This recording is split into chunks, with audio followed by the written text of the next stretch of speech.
El Ministerio de Defensa ruso ha publicado un video que parece mostrar al almirante Viktor Sokolov con vida participando en una reunión con líderes militares rusos el martes. Ucrania afirmó el lunes que mató al comandante de la flota del Mar Negro de Rusia y otros 33 oficiales. CNN no puede confirmar que sea Sokolov quien aparece en las imágenes ni cuándo tuvo lugar la reunión o dónde se filmó su aparición en video. Tomamos contacto con nuestro compañero José Levi, quien nos tiene más detalles sobre el tema. Adelante, José, buenas tardes para ti. Hola Alejandra, buenos días. En Ucrania se habla del ataque más audaz realizado en la península ocupada de Crimea desde que comenzó esta guerra.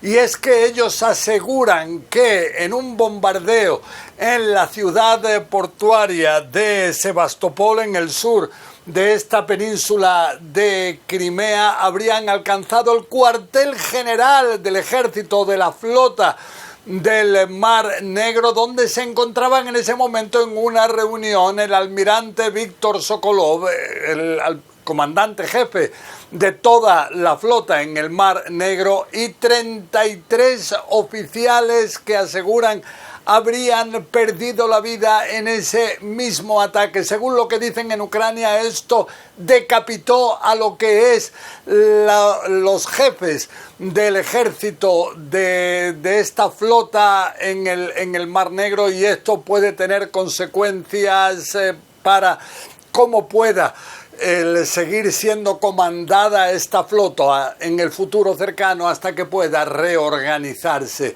Pero ¿qué es lo que pasa? Ahora vemos la versión rusa, que por un lado asegura que hubo un bombardeo en Sebastopol, pero únicamente hubo un desaparecido, no más. Y por otro lado, el Ministerio de Defensa saca estas imágenes en las cuales se ve una reunión en la cual por videoconferencia aparece alguien parecido a Viktor Sokolov, con en la camisa una lengüeta en la cual está escrito el apellido Sokolov y la V, la B pequeña.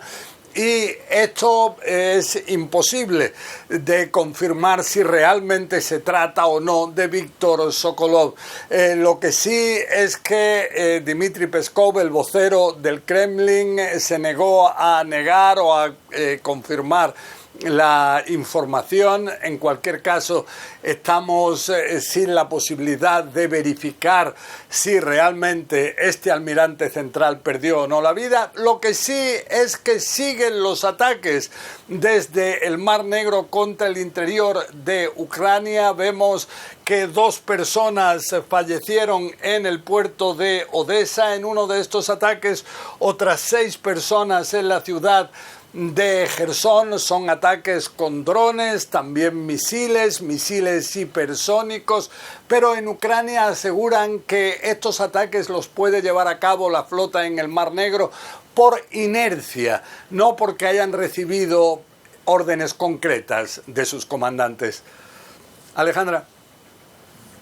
José, los tanques estadounidenses Abrams llegaron a Ucrania y el presidente Volodymyr Zelensky precisamente agradeció la ayuda, ¿no es así?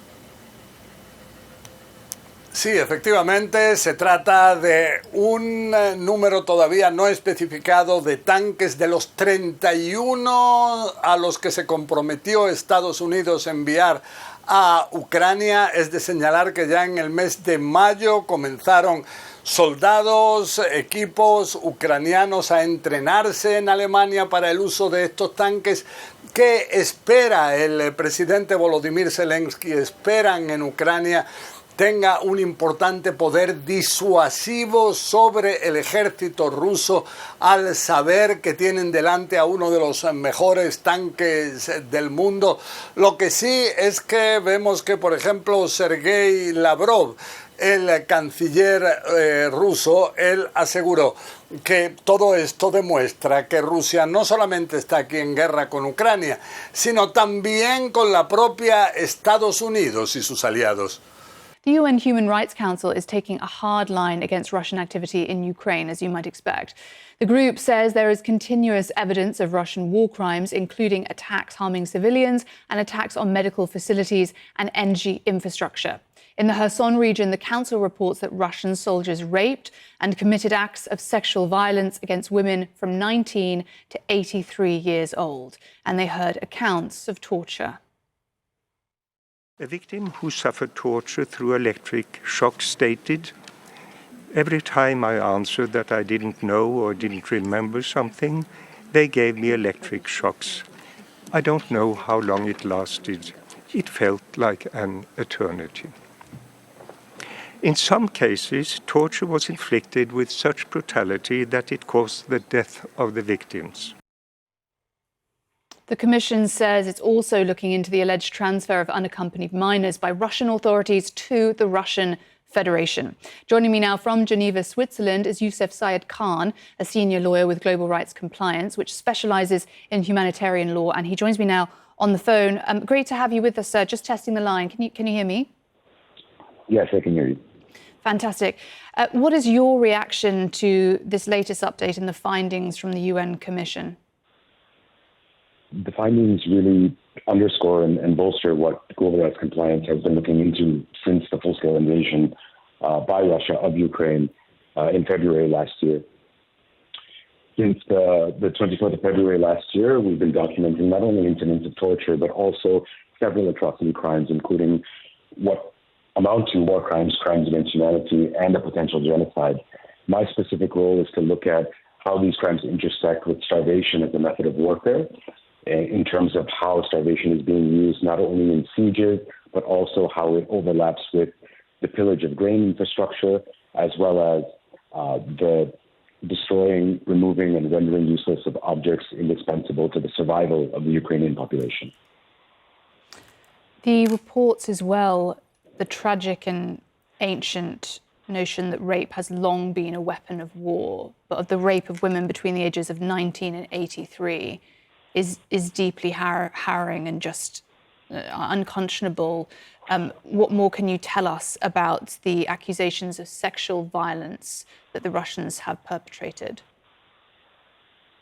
I think in the context of sexual violence, in the broader scope of my experience, dealing with, again, what amounts to war crimes and potential crimes against humanity, is that putting young men in particular on the front lines without perhaps proper training or incentivizing them through dehumanizing the other is really what leads or tends to lead to these acts.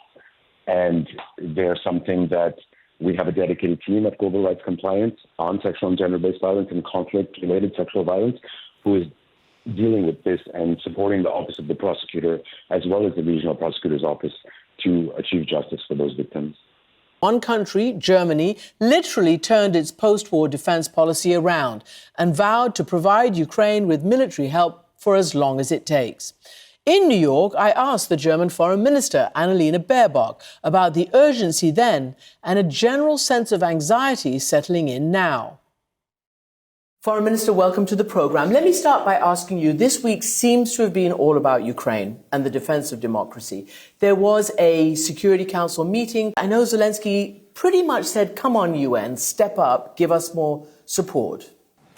Well, obviously, if you live for more than 1.5 years in this brutal war, see your people dying every day, children being kidnapped out of schools, out of parents' homes, you cannot wait any day longer. So I totally not only understand, but I feel the need from the Ukrainians, from the president, for a wake-up call. However, my feeling here at the UN is, because I've been here in the first weeks after this brutal war of aggression, when many countries said, well, we don't actually know what's going on, we don't actually know, maybe it was also a bit Ukraine's fault or NATO's fault, but this has definitely changed. So I feel way more support because many, many countries around the world see this is not only about Ukraine, this is not only about peace in Europe, it's about our Charter of the United Nations. If we allow one dictator to overrule all our peaceful rights, this will be the end of peaceful cooperation in the world. What about domestic fatigue? Your own country, unfortunately, has the worst performing economy of the major developed countries. Is there fatigue in your country? No, I mean, we are a democracy, so everybody has their own views on things in the world. But from the beginning, a vast majority of Germans, of Europeans, totally understood this could be us. I mean, Kiev is 3 hours by plane from Berlin. Yeah, this is a European city. So people, the vast majority knows we have to stand with Ukraine because Ukraine is also defending our peace, our liberty. However, obviously, you mentioned the economic data. We see not only inflation worldwide, we are hit hard also in Europe with regard to our economy, especially Germany. We were so depending on Russia, oil and gas. So obviously, it has economic consequences. But this is now due up to political leadership.